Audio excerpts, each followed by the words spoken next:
Selamat berjumpa dengan saya Arjito di tutorial di channel EduTechno. Kali ini kita akan membahas bagaimana kita melayout sebuah laporan praktikum agar memiliki format yang mirip dengan artikel. Untuk itu saya sudah siapkan template yang nanti bisa diunduh.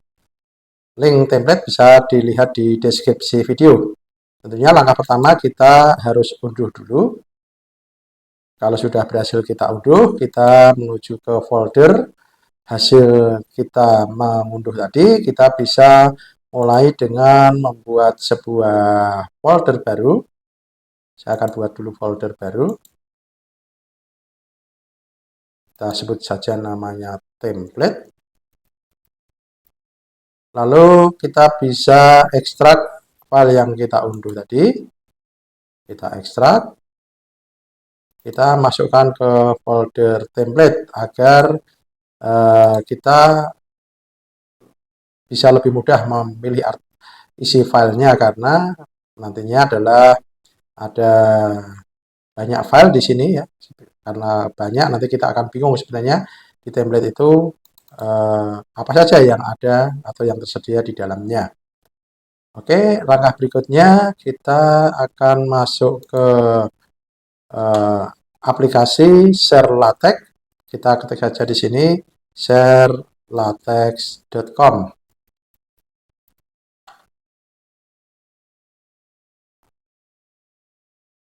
Oke, maaf ada kesalahan. Harusnya buka browser di sini. Nah, di sini kita sudah masuk ke aplikasi Share LaTeX, lalu kita bisa register kalau kita belum punya akun, atau kalau sudah punya akun kita bisa login. Misalkan kita anggap saja belum punya akun, kita klik register, lalu nanti pilih register using Google. Nah, nanti kita memilih email apa yang akan kita gunakan, dan otomatis nanti akan masuk ke LaTeX. Di sini saya sudah memiliki banyak dokumen dari LaTeX. Nah, kita akan membuat project baru.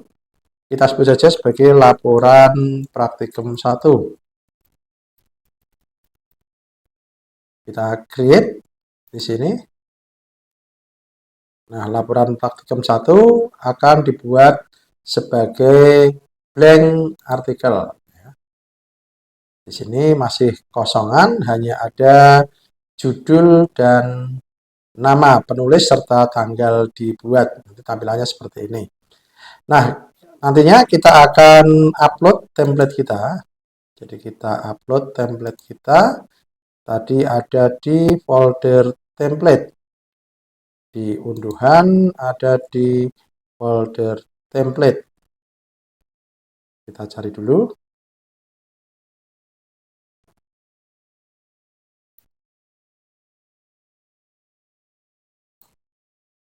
Foldernya ada di download. Gimana foldernya? Ya, dokumen. Nah, kita cari dulu. Tadi ada di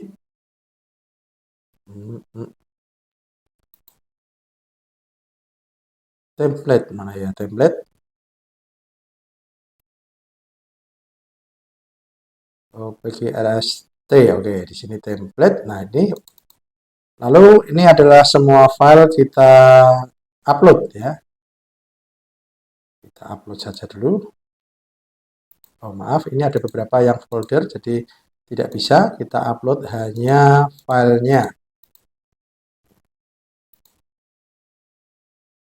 Di sini akan ada pertanyaan overwrite, artinya adalah file yang ini akan ditimpa. Kita klik overwrite, maka filenya nanti akan ditimpa.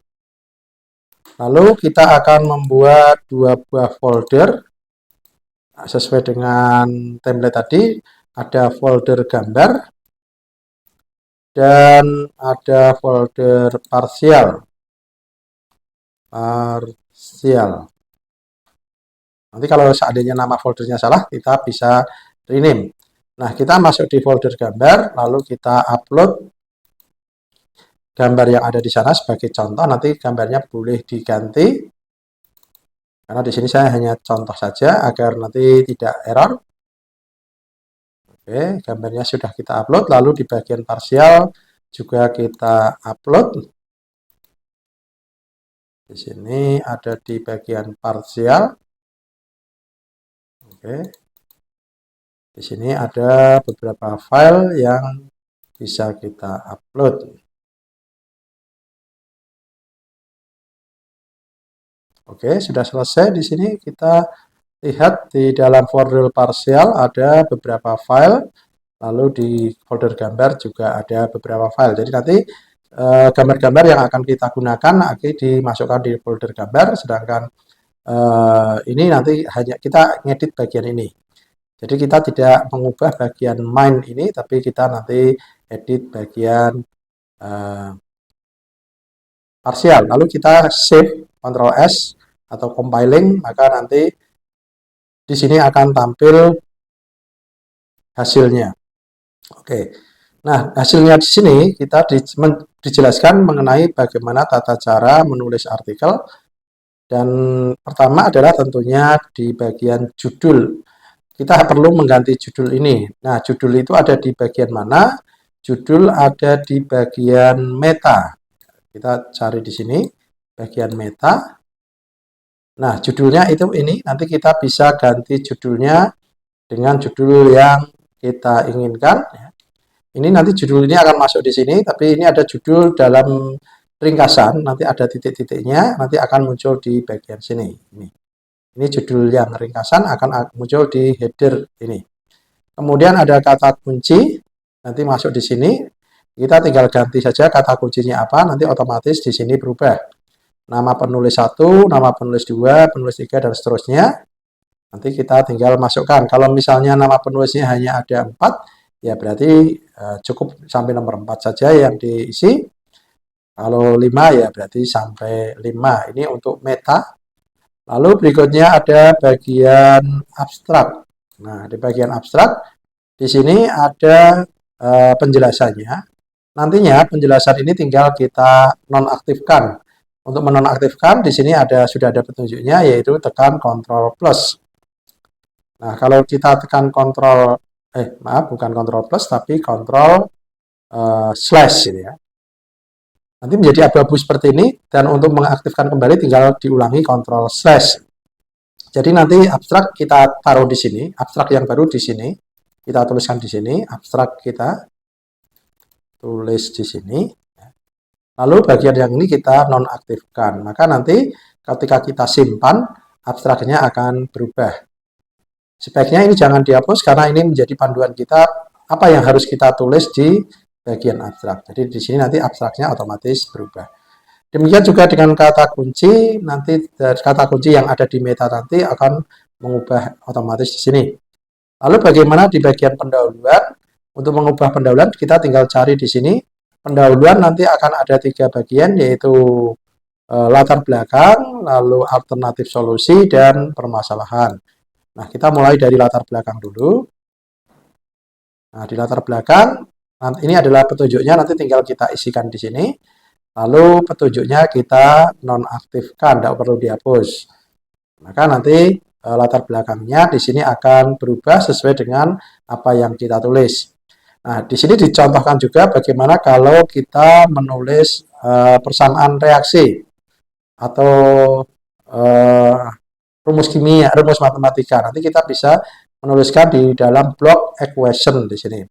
Lalu di sini H2SO4 itu maksudnya S-nya itu turun. Kalau underscore itu berarti turun, kalau pangkat berarti caping itu berarti naik. Ini adalah untuk memberikan tanda panah, kita tinggal perintah long right arrow, maka dia akan muncul panah ke arah kanan. Tapi kalau panahnya ke kiri, long left arrow. Kemudian kita beri labelnya untuk persamaan kita bisa menggunakan X, singkatan dari equation, itu untuk memudahkan kita.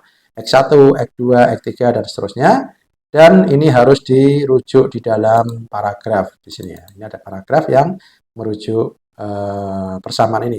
Hasilnya seperti ini, tampilannya sangat rapi, dan persamaannya di sini otomatis nomornya adalah sama. Kalau di sini 1, di sini juga 1. Nanti kita bisa tambahkan persamaan yang kedua. Misalkan kita akan tambahkan lagi persamaan kedua di sini. Kita bisa tulis di sini, lalu labelnya kita ganti dengan 2 dan seterusnya. Sehingga nantinya persamaan itu akan urut dan suatu ketika kita akan menghapus atau menambah itu cukup mudah karena angka-angka yang disebut di sini di paragraf itu tergantung dari kita merujuknya di sini. Kalau kita merujuk pada X2, maka nanti akan menjadi persamaan yang kedua. Nah, di sini akan menjadi oh, ini adalah persamaan ketiga karena ternyata ada yang lain yang di sini tidak kelihatan di bagian lain. Ya. Oke, ini caranya untuk menuliskan latar belakang. Ya. Lalu kita masuk ke bagian analis alternatif solusi setelah itu. Nanti kita tuliskan sama caranya tadi. Nah, di sini kita perlu menambahkan sitasi.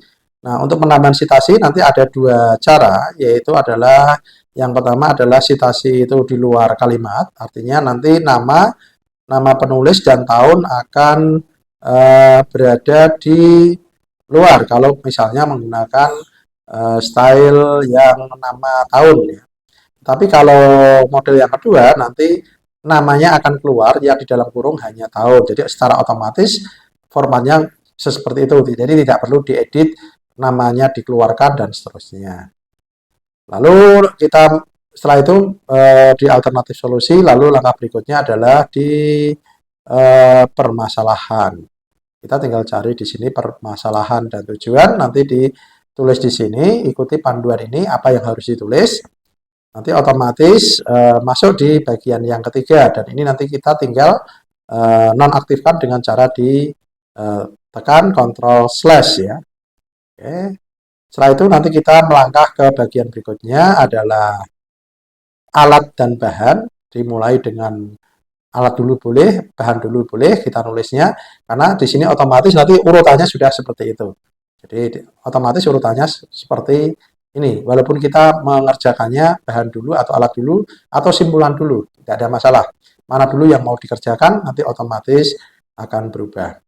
Oke, misalnya kalau kita akan menuliskan alat, misalkan peralatan atau bahan, maka di sini kita perlu menyebutkan bahan itu secara spesifik, yaitu menyebutkan mereknya apa. Mereknya di sini adalah buatan merek ya. Dan spesifikasinya adalah kadarnya 96% dan pro analisis atau PA.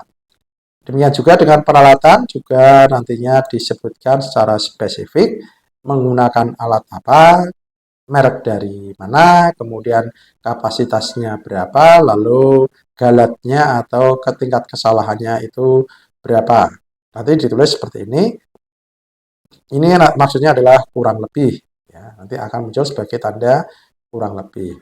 Lalu prosedur kerja, berikutnya prosedur kerja ada di, kita lihat di sini,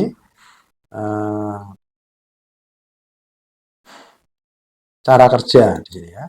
Di cara kerja nanti kita sama dengan tadi kita tuliskan cara kerjanya, ditulis dalam paragraf narasi. Lalu kalau ada gambar diagram alir kita sertakan di sini. Gambar diagram alirnya mungkin tidak harus semua gambar diagram alir kita tambahkan, mungkin yang bagian-bagian penting sisanya nanti ditaruh di lampiran. Nanti diagram alirnya akan muncul di sini. Jadi nama diagram alirnya adalah diagram alir ada di folder gambar. Nah, ini adalah judulnya, lalu di sini adalah lebar dari diagram alir di sini. Nanti kita atur supaya terlihat proporsional. Ini saya atur 0,4 dari lebarnya. Jadi kira-kira 2 per 5 dari ukuran kertasnya, lebar kertas. Lalu di sini adalah menuliskan persamaan matematika di sini ya.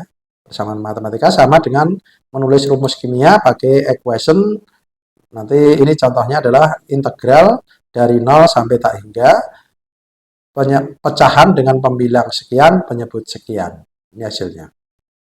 Lalu berikutnya kita masuk di bagian hasil.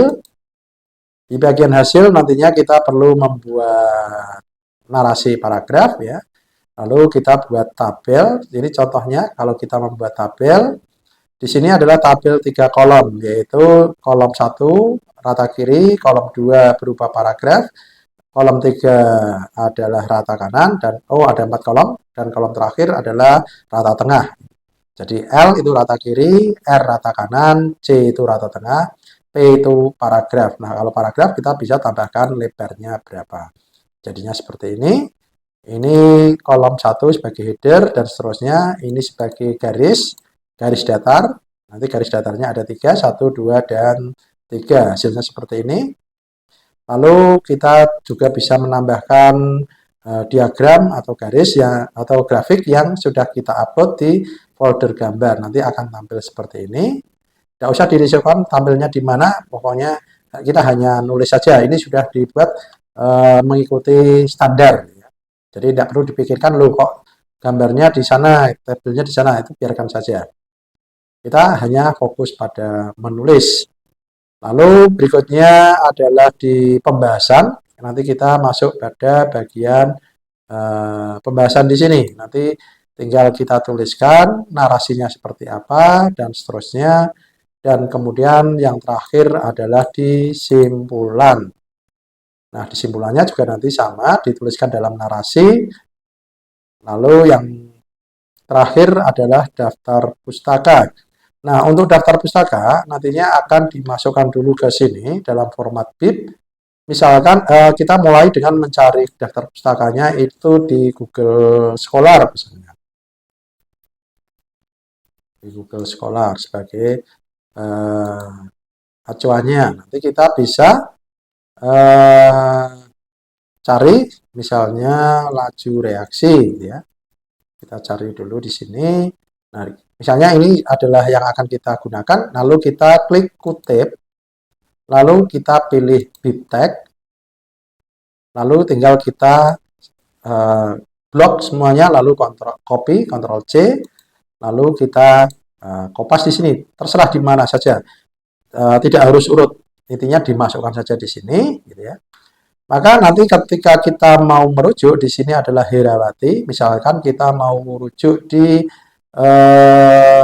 latar belakang. Nah, kita tinggal menuju ke latar belakang. Misalnya kita mau rujuk di bagian ini, ya. Lalu kita tinggal garis miring site. Nah, ada dua pilihan, yaitu site P atau site T. Kalau site T, ya berarti nanti nama dan tahun ada di dalam kurung. Nah, di sini langsung muncul nama Herawati, tinggal kita pilih. Jadi nggak perlu nyari gitu ya. Jadi namanya Herawati, lalu kita kurung tutup. Nah, otomatis nanti nama Herawati itu akan masuk di sini. Karena ini formatnya adalah font cover, maka nama Herawati ada di sini. Nah, ini nama Herawati ada di sini. Lalu secara otomatis akan masuk di daftar pustaka. Jadi kita tidak perlu menulis, otomatis daftar pustakanya akan ada untuk Herawati tadi. Nah, ini Herawati sudah masuk di sini. Nah, kemudian untuk yang bagian paling akhir adalah lampiran. Untuk lampiran nanti kita masuk di sini. Di sini ada lampiran. Nanti lampirannya tinggal kita tuliskan di sini apakah tabel ataukah gambar. Nanti tinggal kita acu bagaimana kalau tabel, bagaimana gambar seperti yang dicontohkan tadi. Oke, demikian tutorial kita untuk memformat artikel. Mudah-mudahan bisa digunakan untuk penyusunan laporan dan kita belajar memulai dari awal bagaimana menyusun artikel atau menyusun sebuah tulisan dengan format artikel yang distandarisasi. Terima kasih, selamat jumpa di tutorial berikutnya.